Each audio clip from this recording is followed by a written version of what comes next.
Zoolander is one of my favorite movies of all time.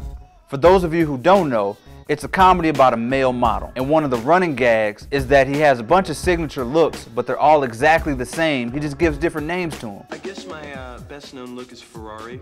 Could you do that for us? Sure. I guess blue steel. Can we see that one? Blue steel? Yeah. And they mesmerize everybody.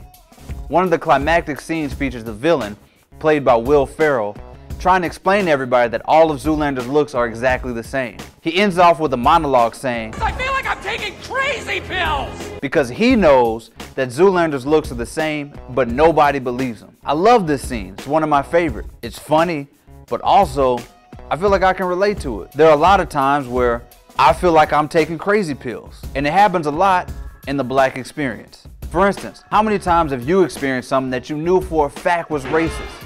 And when you try to explain to people, they just didn't believe you. They ask you all kind of questions like, are you sure that's what they meant? Maybe you took it the wrong way. Were you being a little sensitive? Why does everything have to be a race issue with you? And eventually, you start to feel like you're a little crazy. You've been black your whole life. You've experienced racism for decades, and you know exactly what it looks like. Sometimes it's just a thing you feel, and you don't have to explain it to anybody. But still, I've been in a room full of people who didn't believe me when I said I experienced something racist. It causes self-doubt. It makes you think, maybe I am making it up. Maybe I am being crazy. It affects you mentally and makes you question your own experience. But still, deep down, you know you experience racism. And you feel like you're taking crazy pills! But there's some semblance of hope on the horizon. There's a light at the end of the tunnel. Previously, these racist moments have occurred in secrecy under the guise of plausible deniability, where people can pretend like we made it all up. Not anymore. Now, we have some of these racist moments caught on camera, spread across the World Wide Web for the rest of us to see. And there's a community of black people who have experienced the same racism who can back you up and say, I've been there. You're not making it up. Something racist really did happen to you. And just that fact makes us feel at ease. Just that fact makes us feel less crazy, like we have somebody who can support us and has been there with us. Just look at TNT Academy in Georgia. Principal Nancy Gorduke was caught on camera yelling at black students during the graduation, then subsequently declaring her lack of racism by saying, I've never used the N-word.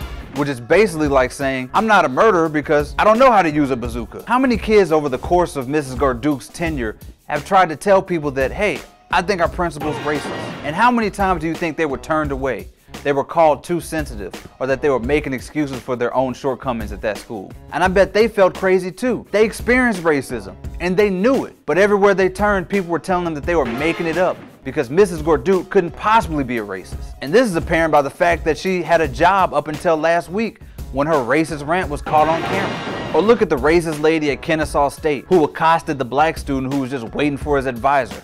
She told him that waiting around was basically harassment. Now imagine if that student didn't have his camera. He would leave that office and say, you know, I think that lady was kind of racist. And he would try to explain to people what happened, and nobody would believe him because, I mean, quite frankly, it's really unbelievable how she acted. But he does have the camera, and he did show it to people, and he has support, and he has people telling him, you experience racism, and you're not alone, and we believe you. So now, embrace the community of people who are saying, we share the same experiences you do, and you have our support. Mrs. Gorduke doesn't have a job. The lady at Kennesaw State has been removed. There are now consequences for these actions, and these injustices are not being held in silence anymore. People are seeing it, and people are being supportive. What you are experiencing is real. You are not taking crazy pills. I repeat, you are not taking crazy pills!